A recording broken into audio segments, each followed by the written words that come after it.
Sa isang baryo sa Batangas may lumang balete sa dulo ng kalsada. Sabi ng matatanda, huwag daw sisipain ang ugat nito, huwag duduraan, at lalo't huwag hahamunin. Isang gabi, 3 binata ang nag-inuman malapit sa puno. Si Aris ang pinakamatapang. Tao lang yan, sabi niya. Panakot lang, nilapitan niya ang balete. Sumigaw, kung may kapre ka dyan, magpakita ka. Tahimik, walang hangin, walang kuliglig.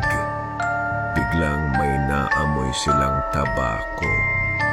Malakas, parang may naninigarilyo sa taas. Pagtingala nila, may 2 pulang mata sa sanga at may maitim na anyo na unti-unting luminaw.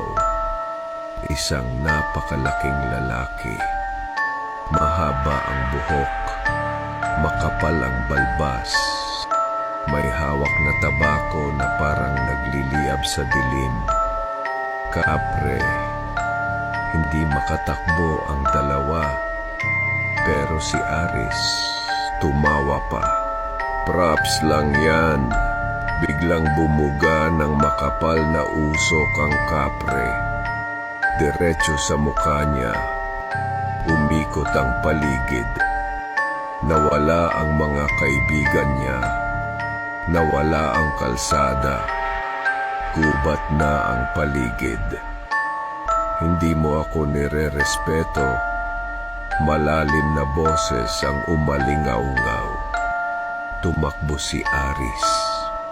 Pero paikot-ikot lang siya. Hanggang sa mapagod.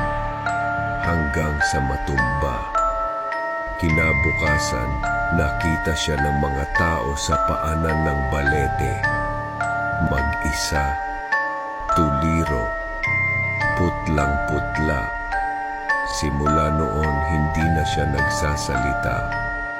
Pero tuwing gabi, nakatayo siya sa ilalim ng puno.